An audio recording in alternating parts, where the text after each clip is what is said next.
Arratsaldeon, buenas tardes a todos los clientes de Kutxabank y de Cajasur. Bienvenidos a esta jornada en la que de alguna forma vamos a analizar el entorno de la gestión delegada de los fondos de inversión y de qué forma se está gestionando la administración de esta complicada recuperación de este atípico ciclo 2020-2021.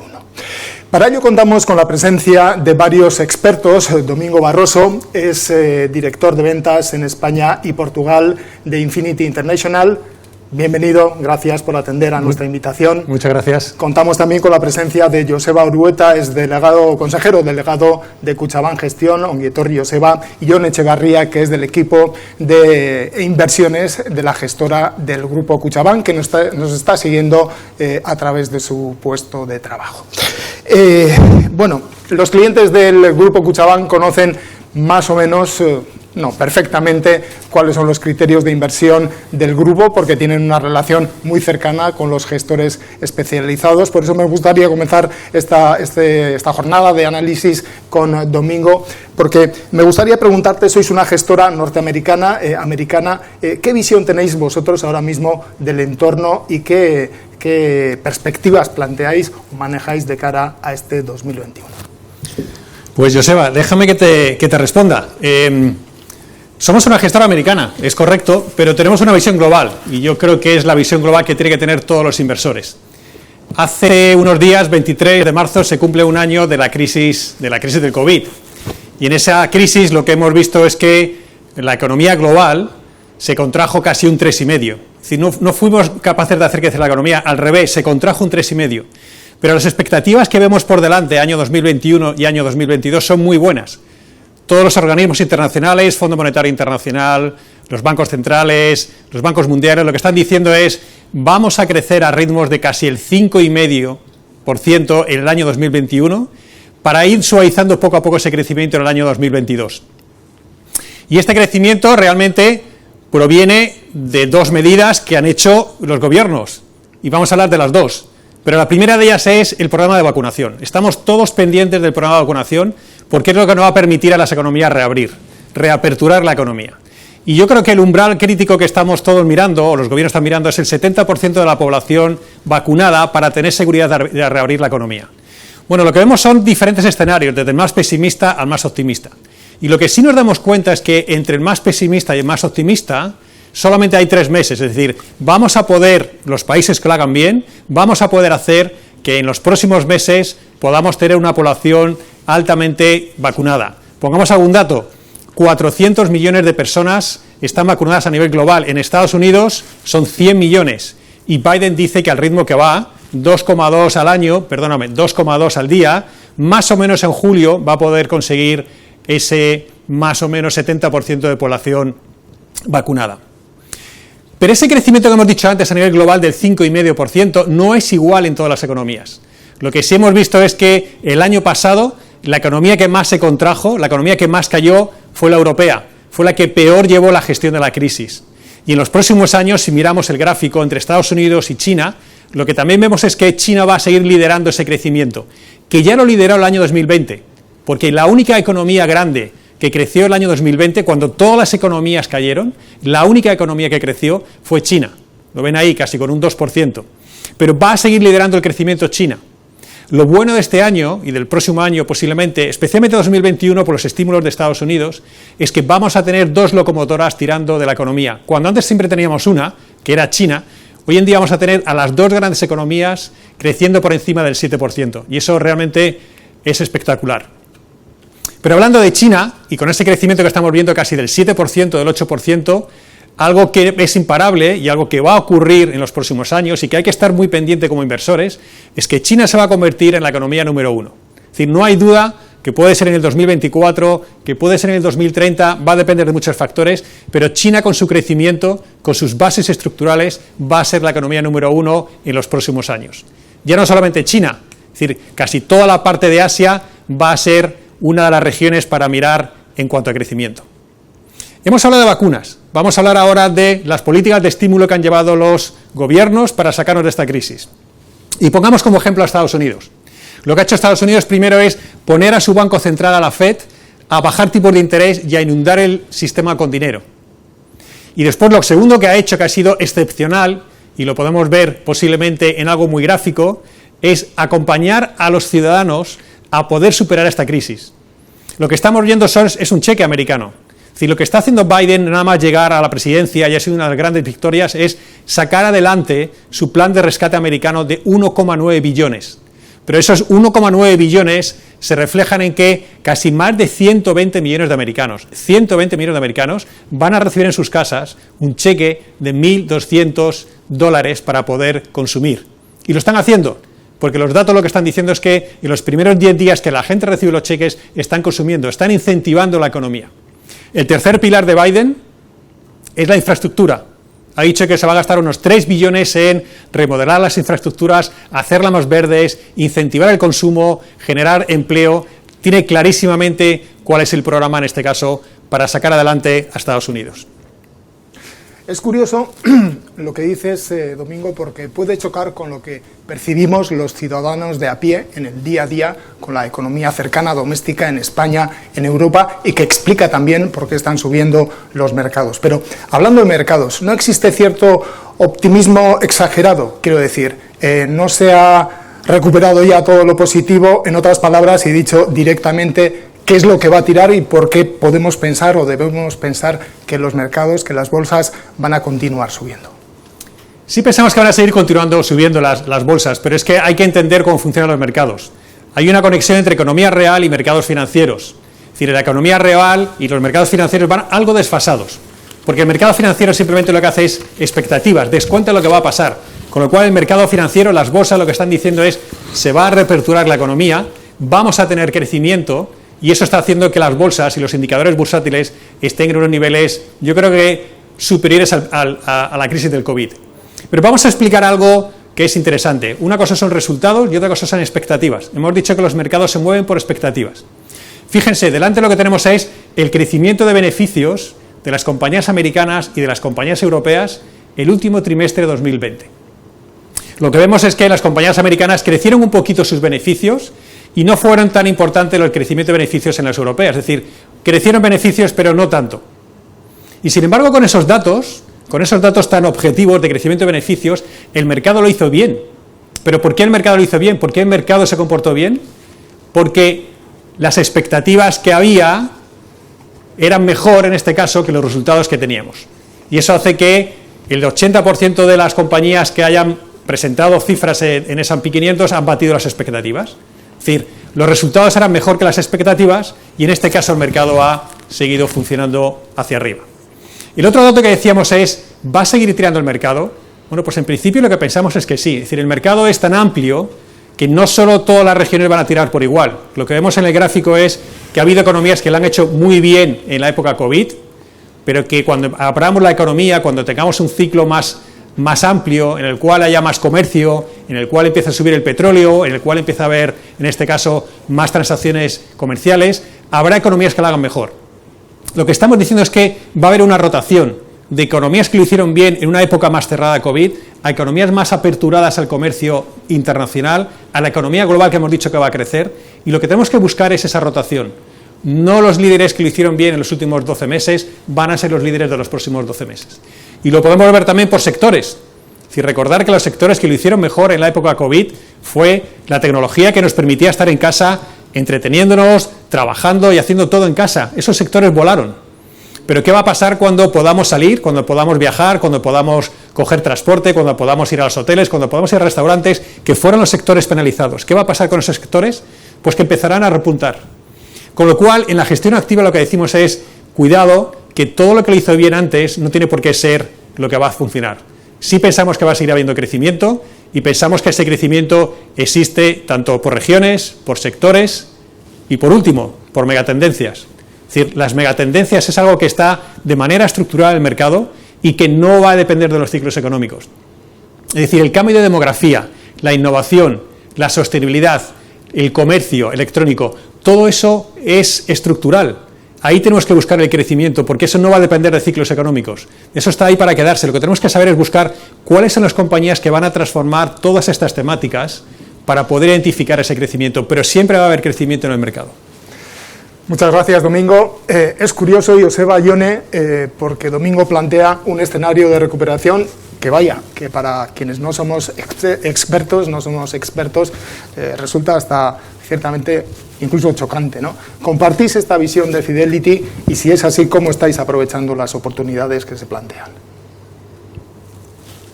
Hola, buenas tardes.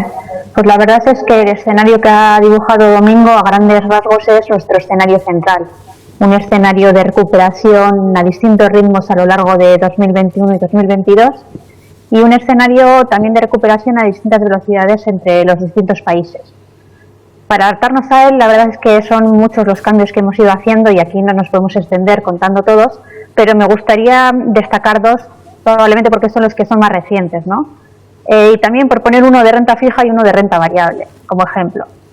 Empezando por el de renta variable, pues en los últimos meses hemos incrementado el peso de las compañías de pequeña y mediana capitalización. Estas compañías ventaja de que en entornos de recuperación como el que estamos dibujando funcionan mejor, como se puede ver en el gráfico. Su carácter procíclico les ayuda. Por otro lado, comentaba antes Domingo, que los mercados funcionaban un poco en base a expectativas, ¿no? Que adelantaban un poco el futuro. Pues fíjense ustedes hasta qué punto adelantan que mientras el común de los mortales estamos preocupados un poco del proceso de vacunación, cómo va, si va rápido, cómo no va, si vamos a recuperar antes o después nuestra vida previa, el mercado está ya un pasito más allá y está preocupándose ahora mismo por la inflación. Está preocupándose por si puede venir un sobrecalentamiento de la economía tal que genere inflación.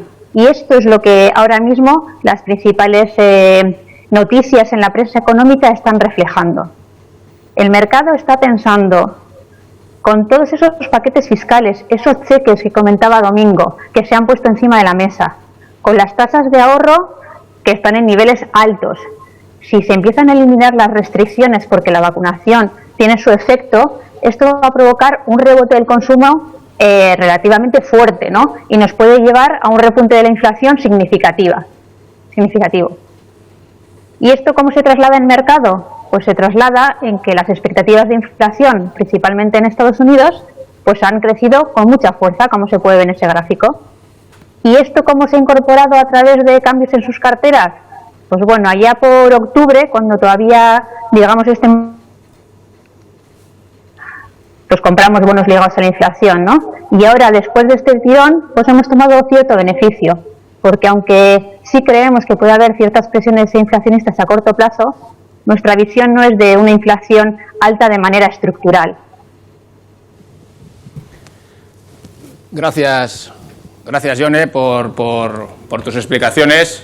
Bueno, toda esta parte que nos estaba explicando Ione, diría yo que entra dentro de la parte más táctica, ¿no? de la visión más cortoplacista, del aquí y el ahora, ¿no? De las perspectivas de corto plazo. Hemos visto entradas, salidas. Por supuesto, somos conscientes de que esta es una parte probablemente la más clara que los clientes ven en el día a día, porque la prensa está hablando de estos temas, pero nosotros no seríamos fieles a los discursos que hemos dado 1000 veces y lo voy a repetir porque si no, no sería yo, como decía el otro. No quiero ser repetitivo per se, voy a hacerlo para lanzarles un mensaje. Nosotros creemos en la visión de largo plazo, lo hemos dicho muchas veces, la visión de largo plazo. Y desde el punto de vista de la rentabilidad a largo plazo, lo que tiene verdaderamente importancia es la planificación financiera y la asignación estratégica de activos. La planificación financiera, que es el diseño de su plan de ahorro y de los destinos que tiene con sus plazos añadidos, que hacen con sus gestores, y la asignación estratégica, que es la visión estructural de disposición o de distribución por activos importantes, ¿no? Cuánto en renta fija, cuánto en renta variable. Y me estoy refiriendo a esto, que he dicho que es el 90% del éxito a largo plazo, porque creo que desde el punto de vista de la asignación estratégica estamos en un momento clave de la economía. Hay un factor relevante que se ha ido sumando en los últimos tiempos y que hoy en día condiciona esa asignación estratégica. Ese condicionante es el endeudamiento. Estamos ahora mismo, vemos aquí un gráfico que incorpora las dos últimas grandes crisis, la crisis del 2008, en la que el endeudamiento de los países desarrollados empezó a subir, después la de los emergentes, después hay una especie de valle y en la última crisis otra vez los endeudamientos públicos han llegado a máximos. Si vemos esto con una perspectiva histórica, estamos a niveles de endeudamiento global por encima del que se dio en la Segunda Guerra Mundial, y pónganse en el lugar, ¿no? En la Segunda Guerra Mundial hubo que reconstruir prácticamente toda Europa y por tanto invertir un montón de dinero. Ahora mismo los gobiernos, los estados han puesto deuda pública a trabajar, es decir, gasto público a ese nivel, incluso por encima. Y esto es muy importante desde el punto de vista de cómo tenemos que gestionar de manera estructural nuestros activos, porque de este alto endeudamiento salen dos componentes básicos. Uno, un entorno de tipos bajos que va a tener tendencia a perpetuarse. Ese alto endeudamiento genera intereses y genera una necesidad de devolver la deuda y por tanto los bancos centrales van a estar muy tentados de mantener los tipos bajos mucho tiempo para hacerla sostenible, para que los gobiernos puedan devolver esa deuda. Y por otro lado, ese alto endeudamiento provoca un menor crecimiento potencial a futuro. ¿Por qué? Pues porque el crecimiento depende del consumo y de la inversión. Y el consumo y la inversión depende de la renta disponible que tiene un país. Si tiene que dedicar una parte de esa renta disponible a pagar los intereses de la deuda y a devolver la deuda, tiene menos dinero para invertir y para consumir. Y por tanto, eso nos da menos de capacidad de crecimiento a futuro. Llegados aquí, muchos de ustedes estarán pensando, Joseba me está pintando un panorama que no parece demasiado positivo. Y entonces, desde el punto de vista de asignación estratégica, me dirá que hay que ser defensivo. Pues casi todo lo contrario. Nuestra visión se basa exactamente en estas premisas para decir, en un entorno de tipos bajos, el atractivo de la renta variable frente a la renta fija, que no va a ser capaz de generar rentabilidad suficiente para nuestros ahorros, se maximiza. Vamos a tener que posicionar nuestras carteras con un enfoque de renta variable superior de cara a conseguir una rentabilidad a largo plazo. De hecho, ya lo hemos hecho en los últimos tiempos. Y para conseguir ese crecimiento escaso, vamos a tener que buscarlo, porque dense en cuenta, el crecimiento se va a convertir en un bien escaso, y todos los bienes escasos tienden a ser muy valorados, por lo tanto, tendremos que ser capaces de encontrar ese crecimiento allá donde lo haya. ¿Dónde va a ser? Pues algo ya se ha apuntado por aquí, ¿no? En los últimos tiempos hemos tenido un desplazamiento del eje de crecimiento mundial hacia el este, con epicentro en China, y que se extiende en toda aquella área. En los próximos años, esta cuenca asiática va a ser la generadora de crecimiento a nivel global.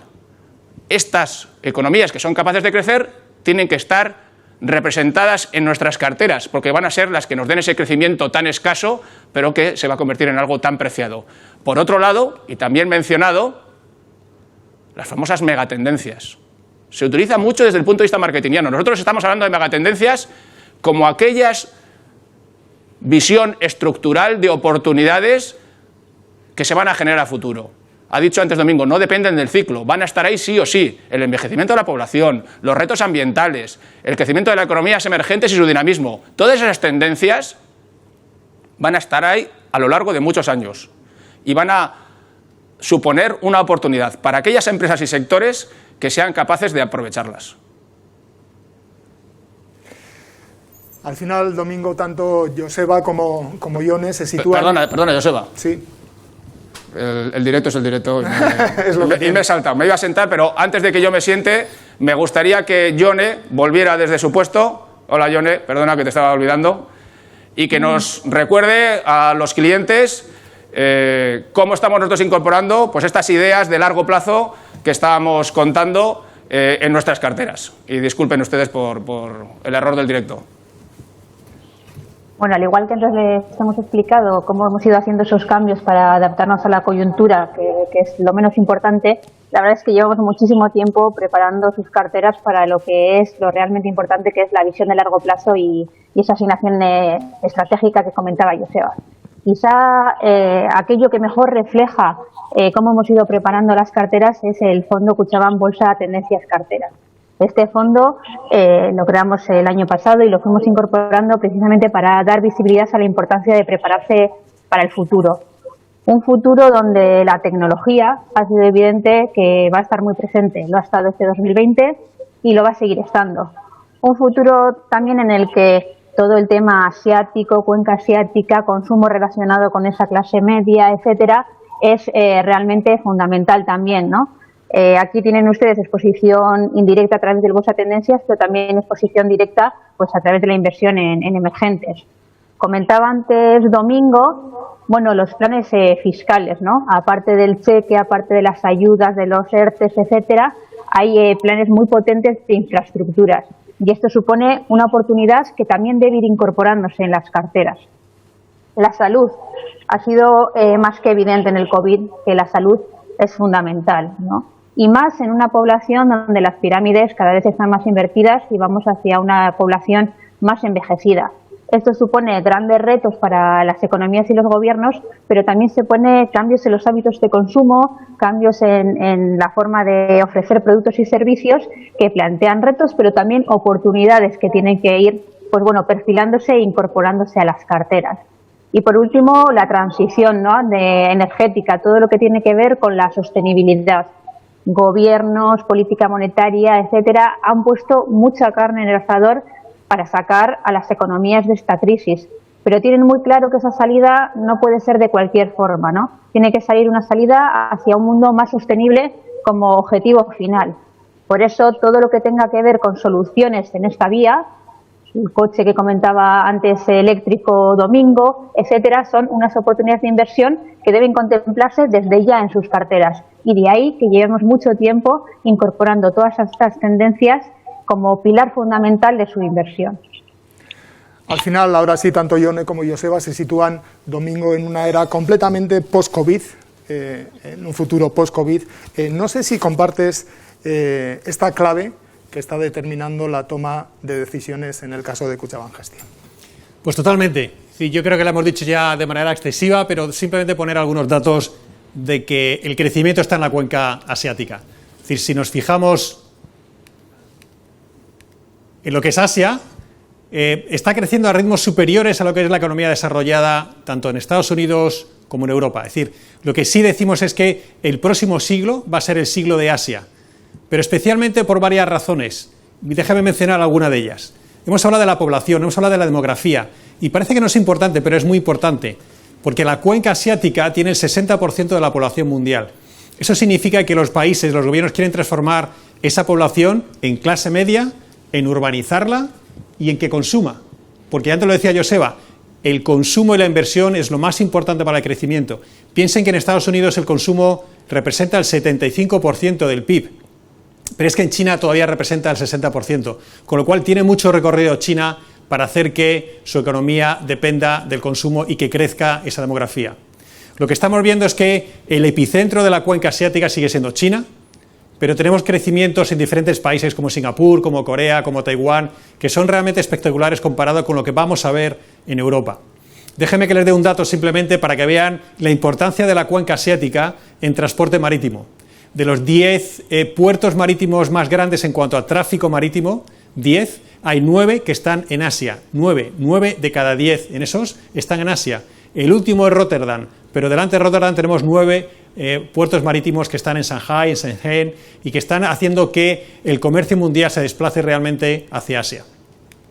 Pero si hemos dicho antes que lo más importante, el epicentro, es China, pensamos que China tiene mucho que ver con ese crecimiento. Y pensamos que China ya no es solamente una fábrica de copiar cosas. China tiene muy claro cuál es su objetivo. El objetivo de China es ser un líder en innovación. Y eso lo ha dicho ya el señor Xi Jinping en varias veces. Pero antes de poder hablar de ello, déjenme que les presente un vídeo de China como innovadora. La innovación ha transformado el mundo en los 2 últimos siglos.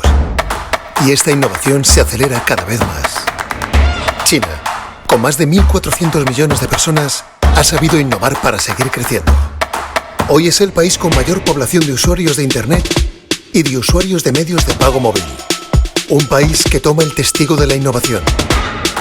Con 8,3 veces más graduados en ciencias, tecnología, ingeniería y matemáticas que los Estados Unidos.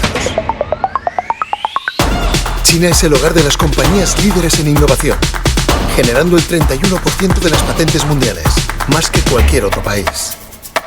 Y generando la mayor cantidad de documentos de investigación a nivel mundial. China está a la cabeza de la nueva ola en innovación, tanto en tecnología, como en estilo de vida, como en la mejora del medio ambiente. Bienvenidos al país más innovador del mundo. Bienvenidos a China. No tenemos ninguna duda que China va a ser uno de los líderes de innovación en el próximo siglo, y hay que seguir esa tendencia, porque esas tendencias crean crecimiento. Pero uno de los factores estructurales para que China sea uno de los líderes de innovación es que su gobierno está invirtiendo en I+D. Lo que estamos viendo en los gráficos es que la línea roja es como China ha ido exponencialmente diciendo: yo quiero invertir en I+D porque quiero tener compañías innovadoras.